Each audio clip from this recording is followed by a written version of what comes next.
Hello guys, रेखा coaching classes में आपका स्वागत है। आज हम 2 in 1 काम करने वाले हैं जो आप स्टडी के लिए बहुत ही अच्छा रहेगा। आप याद रखिए, ये कक्षा 9वीं के बच्चों के लिए भी हेल्प करेगा और जो चयन परीक्षा देने वाले हैं वर्ग 2 और वर्ग 3 में साइंस से रिलेटेड क्वेश्चन पूछे जाते हैं, तो फिजिक्स, केमिस्ट्री, बायो के क्वेश्चन में 28 सीरीज़ में एक वीडियोस में डालूंगी। तो सारे बच्चे जो एग्ज़ाम दे रहे हैं वो बहुत अच्छे से तैयार करेंगे। ये श्योर है कि उनका सिलेक्शन होगा। तो सिलेक्शन के लिए और बच्चे अपने अच्छे नंबर्स के लिए इन प्रश्नों को बहुत अच्छे से लिखकर तैयार कीजिएगा। तो बच्चों को 28 और 30 मार्क्स के ऑब्जेक्टिव रहेंगे, तो उसे हेल्प करेगा 30 मार्क्स में। और जो चयन परीक्षा देने वाले हैं तो 100 नंबर का है, वो स्कोर करेंगे 100 नंबर के लिए। तो आइए शुरू करते हैं आज की सीरीज़ साइंस के ऑब्जेक्टिव की। देखिए पहला प्रश्न कह रहा है, निम्न में से कौन सी स्थिति जल के वाष्पन में वृद्धि करेगी। अर्थात ये बोल रहा है क्वेश्चन कि कौन सी स्थिति है। आपके पास 4 ऑप्शन रहेंगे, उन ऑप्शन में आपके चॉइस फिलिंग में आपको याद रखना है कि कौन सा आंसर होगा। तो आप याद रखिए कि कौन सी स्थिति जल के वाष्पन में वृद्धि करेगी। तो याद रखिए, जल के वाष्पन के लिए जल के तापमान में वृद्धि। जल के तापमान में वृद्धि होगी तो वाष्पन में भी क्या होगी, वृद्धि होगी। अगला नेक्स्ट सेकंड बोलता है पॉइंट, ताप बढ़ाने पर किसके आयतन में कमी होती है। तो ताप बढ़ाने पर किसके आयतन में कमी होगी, ठोस, द्रव, गैस, तीनों में कमी होगी। क्योंकि हम जब टेम्परेचर बढ़ाते हैं, तापमान देंगे, तो ठोस जो है लिक्विड में बदलेगा, लिक्विड जो है वो वेपर में बदलेगा। इस तरह ये तीनों अवस्थाएं परिवर्तित होगी और जो भी अवस्था है उसमें क्या होगी, कमी होगी। तो आयतन कम हो जाएगा। इस प्रकार हमारा थर्ड क्वेश्चन कह रहा है कि कौन सा पदार्थ ऊर्ध्वपातित पदार्थ नहीं। याद रखना, जो ऊर्ध्वपातित पदार्थ होते हैं वो बिना द्रव में बदले सीधे ही किस में बदलेंगे, गैसीय अवस्था में चले जाते हैं, ठोस रूप में ले लेते हैं और ठोस रूप में बदल जाते हैं, तो वो ऊर्ध्वपातन की क्रिया कहलाती है। तो आपसे क्वेश्चन में पूछा गया है कि कौन सा पदार्थ ऊर्ध्वपातित पदार्थ नहीं है। आपके पास 4 ऑप्शन रहेंगे। आप याद रखिए, जो वेपराइज्ड नहीं होता वो है नमक। अगला फोर्थ पॉइंट बोलता है, द्रव धातु का नाम क्या है। तो द्रव धातु का नाम क्या है, पारा या फिर मरकरी। तो मरकरी और पारा दोनों एक ही हैं। याद रखिए, मरकरी शब्द जो है साइंटिफिक नेम है, पारा बोला जाता है हिंदी में और इसका संकेत Hg होता है। तो आपको ये तीनों मालूम होना चाहिए कि पेपर में किसी भी पॉइंट को वो पूछ सकता है। तो आइए जानेंगे 5th पॉइंट। देखिए हमारा अगला पॉइंट, अगला 5th पॉइंट बोल रहा है, तापमान का SI मात्रक क्या है। तो आप कोशिश करिए कि बहुत जो आपको मात्रक है उनको आपको आना चाहिए। तो तापमान का मात्रक जो होता है, SI मात्रक केल्विन है। तो मैंने एक वीडियोस में मात्रक को और उनके विमेय सूत्र को बताया हुआ है, आप वीडियोस में देख लीजिएगा। नेक्स्ट 6 नंबर का क्वेश्चन बोल रहा है, 100 डिग्री सेल्सियस पर जल की भौतिक अवस्था होती है। तो 100 डिग्री सेल्सियस पर जल की जो भौतिक अवस्था होती है, द्रव एवं गैसीय होती है।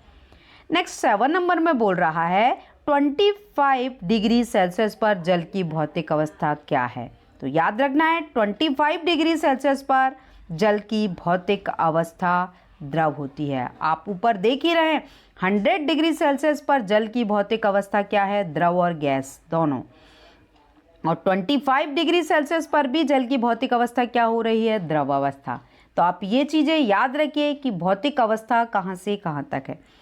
नेक्स्ट, किस प्रक्रम में गैसीय पदार्थ सीधे ठोस अवस्था में आ जाता है। तो आप याद रखिए, इसके पहले जो क्वेश्चन पढ़ा था उसमें आपको बताना था कि ऊर्ध्वपातित अवस्था कौन नहीं है। आ गया यहाँ पे 8वां क्वेश्चन, किस प्रक्रम में गैसीय पदार्थ सीधे ठोस अवस्था में आ जाता है? तो वो है ऊर्ध्वपातन। तो ये थे हमारे 8 क्वेश्चन। आइए जानेंगे अगला पॉइंट। देखिए 6, अब हमारा आगे का 9 नंबर का क्वेश्चन है, कौन समांगी प्रकृति का होता है? तो याद रखिए, बर्फ और वायु जो होते हैं वो समांगी प्रकृति के होते हैं। नेक्स्ट 10 नंबर में बोल रहा है, निम्न में से कौन सी भौतिक परिवर्तन है? तो आपको ऑप्शन में 3 या 4 पॉइंट दे दिए जाएंगे और बताना है आपको कौन से भौतिक परिवर्तन हैं, कौन से नहीं हैं। तो आपको परिवर्तन और उनकी अवस्था बहुत अच्छे से याद रखना है। तो पहला, लोह धातु का पिघलना, एक लोह छड़ को मोड़ना, लोह धातु का एक तार खींचना, तो वो कहलाते हैं भौतिक परिवर्तन। तो ये थे आपके 10वें पॉइंट के आंसर। आइए जानेंगे 11वां पॉइंट, निम्न में से कौन रासायनिक परिवर्तन है? तो लकड़ी का क्षरण और लकड़ी का जो दहन है वो रासायनिक परिवर्तन है। अगला पॉइंट बोलता है, अरुण जल में सोडियम क्लोराइड का 0.1% विलयन बनाया, निम्न में से कौन सा विलयन का सही संगठन व्यक्त करता है? तो आपको आंसर 4 ऑप्शन रहेंगे, तो आपको एक ऑप्शन चूज करना है। तो आपको याद रखिए, अरुण जो सोडियम क्लोराइड 0.1 जो है उसमें NaCl है, तो आपको याद रखना है सही संगठन उसका 0.01 तो NaCl होगा, प्लस उसमें क्या हो जाएगा 99.99 ग्राम जल होगा। तो आपके ऑप्शन में मान में परिवर्तन होकर आपको और भी मान दिए जाएंगे। आपको याद रखना है ये सही आंसर है। नाम बदल दिया जाएगा, क्वेश्चन इसी तरह से रहेंगे। आइए जानेंगे 13 नंबर का क्वेश्चन। देखिए 13 नंबर का क्या क्वेश्चन है। 13 नंबर में बोल रहा है, बर्फ का गलनांक क्या होता है? तो बर्फ का गलनांक 273 केल्विन होता है। आप याद रखिए, वहाँ केल्विन, डिग्री सेल्सियस क्या वैल्यू दी है, अलग अलग मान दिए होंगे, आपको 273 केल्विन ही चूज करना है। नेक्स्ट 14 नंबर में बोल रहा है, विलयन एक कौन सा मिश्रण होता है? तो विलयन एक समांगी मिश्रण होता है, समांगी विलयन जो। नेक्स्ट 15 नंबर में, मिल्क ऑफ मैग्नीशियम में परिक्षेपण माध्यम क्या होता है? तो द्रव। याद रखिए, जो द्रव होगा वो परिक्षेपण माध्यम होगा। नेक्स्ट 60 नंबर बहुत ही महत्वपूर्ण है, ये कई एग्जामों में पूछा गया है, एरोसॉल किस प्रकार का कोलाइड विलयन होता है? तो आप याद रखिए, एरोसॉल जो है वो एक कोलाइडल विलयन है, या कोलाइडी भी आता है तो याद रखिए वो भी सही होगा। तो आप याद रखिए, कोलाइडल या कोलाइडी एक ही बात है। अब हम जानने वाले हैं 17 नंबर का क्वेश्चन, नाइट्रोजन गैस का रासायनिक प्रतीक क्या है? आप याद रखिए, गैसीय अवस्था में वो सूत्र पूछ रहा है, तो नाइट्रोजन गैस का रासायनिक प्रतीक N होगा।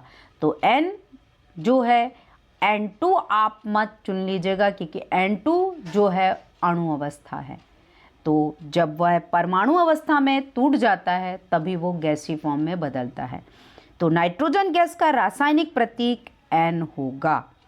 नेक्स्ट 18 नंबर में बोल रहा है, सोडियम का रासायनिक प्रतीक क्या है? तो सोडियम का संकेत जो होता है वो Na होता है। नेक्स्ट 19 नंबर में, सल्फर का परमाणु द्रव्यमान होता है, तो सल्फर का परमाणु द्रव्यमान होता है 35.5। 20 नंबर का क्वेश्चन बोलता है, अमोनियम सल्फेट का सूत्र होता है, तो अमोनियम सल्फेट का सूत्र NH4 ट्वाइस SO4 होता है, यानी NH4 को अमोनियम कहा जाता है और SO4 को सल्फेट। तो आप NH4 SO4 मत लिखाना, आपको याद रखना है NH4 ट्वाइस SO4 होगा आपका ऑप्शन। आइए जानेंगे 21 क्वेश्चन क्या कह रहा है। देखिए 21 नंबर का क्वेश्चन बोल रहा है, रासायनिक संयोजन के नियम किसने दिए? बहुत ही महत्वपूर्ण है ये क्वेश्चन। रासायनिक संयोजन के जो नियम हैं, गैलुशैक का नियम, गुणित अनुपात का नियम, ये जो नियम है, इन नियमों को किसने दिया? तो आपको वो नाम भी देकर पूछ सकते हैं। तो आप याद रखिए, लेवाजिए एवं प्राउस्ट ने दिया था। नेक्स्ट 22 नंबर का क्वेश्चन कह रहा है, डाल्टन के परमाणु सिद्धांत ने सफलतापूर्वक समझाया। किसे समझाया? गुणित अनुपात के नियम को। नेक्स्ट 23 का क्वेश्चन कह रहा है, इलेक्ट्रॉन की खोज किसने की? तो याद रखिए, इलेक्ट्रॉन की खोज जे थॉमसन ने की। एक वीडियोस में मैंने सारे खोजकर्ताओं के बारे में, इलेक्ट्रॉन, प्रोटॉन, न्यूट्रॉन और भी कण हैं जो उनकी खोज किसने की, उनके साइंटिस्टों के नाम और उनकी पिक्चर्स के साथ मैंने शॉर्ट वीडियो में डाला हुआ है। तो जिन बच्चों को पूरा डिटेल में पढ़ना है तो उससे पढ़ सकते हैं कि ये जो खोज करना है वो कहाँ के थे और क्या खोजा। नेक्स्ट 24 में बोलता है, कैनाल किरणों की खोज किसके द्वारा की गई?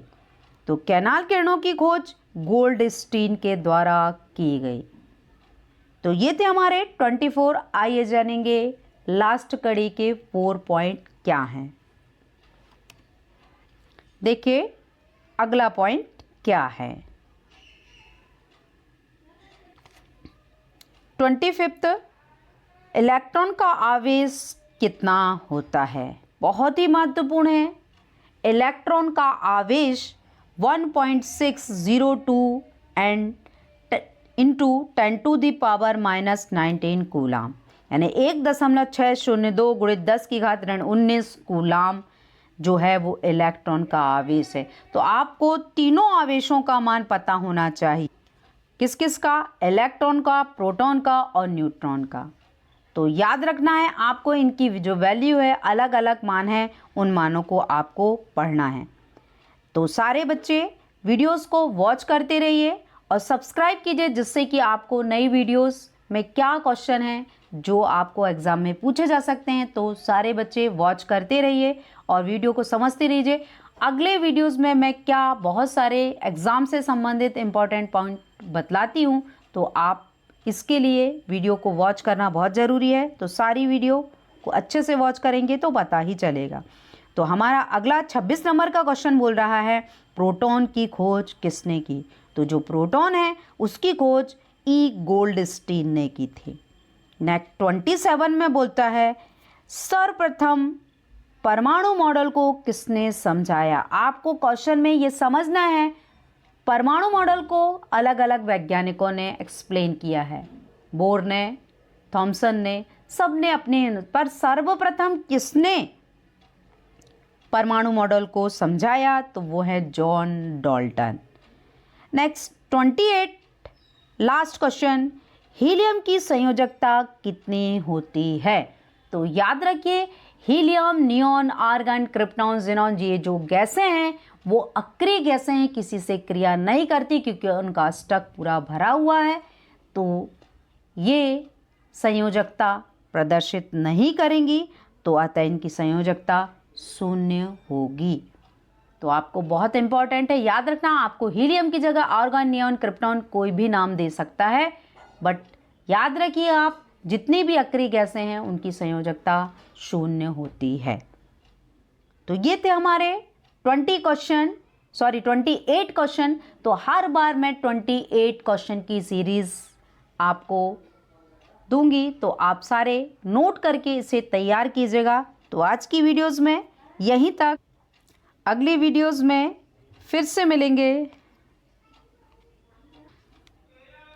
अगली वीडियोस में अच्छी और भी दूसरे पॉइंटों के साथ मिलेंगे। तो आज की वीडियो यहीं तक थी। Thank you for watching my videos. Please like and share और सभी को अपने फ्रेंड में सर्कल कीजिए, जिससे सभी बच्चे अच्छे से कैच करके वॉच कर सकें। Thank you.